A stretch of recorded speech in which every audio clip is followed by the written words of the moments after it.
welcome to another episode of the Kal Korff TV Show here on Daily World Television in Chandigarh, India.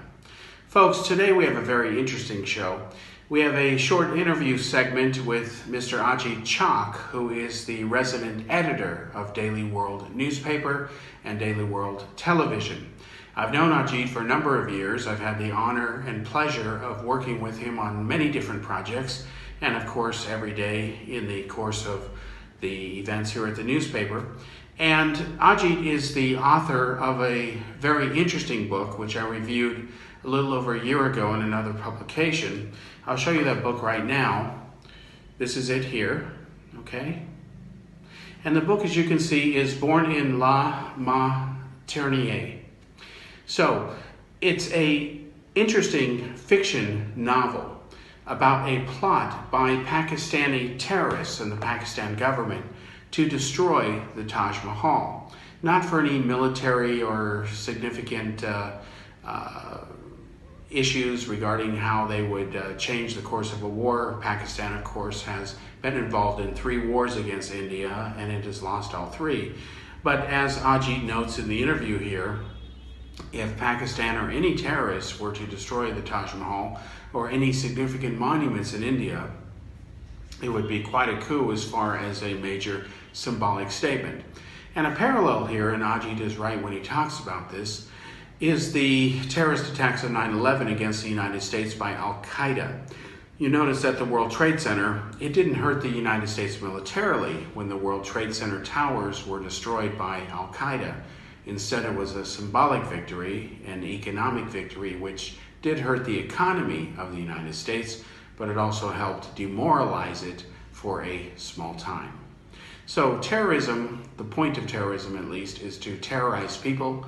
The definition of terrorism is when you target innocent civilians for the purposes of political or social gain. There are people who like to apologize for terrorists. Unfortunately, they will say that freedom fighters are terrorists, terrorists are really freedom fighters, or there is the liberal left-wing myth that one man's freedom fighter is another man's terrorist, or that one man's terrorist is another man's freedom fighter. That's nonsense. It's never been true. The universally accepted definition of terrorism is when you target innocent civilians for the purposes of political or social change. The definition of freedom fighters is very different. Freedom fighters target only government institutions. They do not harm nor target innocent civilians, whereas terrorists do. The point of terrorism is to terrorize people, hence its name. So without any further ado, let's introduce Mr. Ajit Chak. He will explain the thought process behind his book, how well it has been doing. And having read the book, I can tell you from firsthand experience that it's very interesting. In fact, I hope he does a sequel. He's indicated he's going to do that. And as you see, the book itself is very rich in several different characters, and the characters are based on real people. They really do exist. So here's Mr. Ajit Chak to describe and explain in our exclusive interview that we did with him about his book. Well, few know this, but in 1971, the government of India actually took special measures to protect the Taj Mahal. The Taj Mahal was draped in mud and twigs and leaves to protect it from aerial surveillance because the monument was supposed to gleam like a jewel in the night sky. And it is also a historical fact that the Pakistan Air Force actually sent a bomber squadron to Agra. But we do not know for sure whether the Taj Mahal was the intended target or the city of Agra was the intended target. And the bombers actually dropped some bombs there. Somehow the bombs failed to explode because they were World War I or World War II vintage. That's history. Did the government have some kind of military intelligence tip-off regarding the Taj Mahal or not? We're never sure. Nobody tells us this. And if there are any documents, they're classified and I do not have access to them. But the fact is that special measures were taken to protect the Taj from an attack at that time.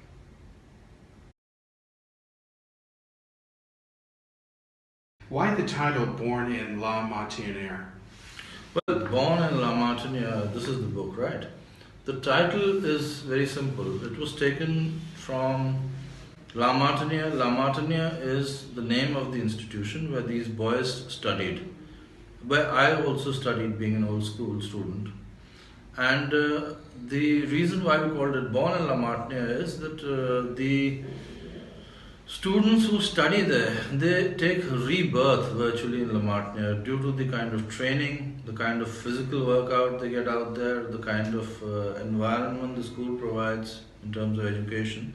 The attitude to life is changed completely. They become very positive, they become very full of energy, and they're ready to take on challenges, and that is what sets them apart. So we come up with this title, Born in La Martiniere. Of course, some people said that I had ripped it off from a song called Born in the USA, which was supposed to be a very patriotic song, and that Born in La Martiniere would be the next patriotic song for India in case of a war with Pakistan.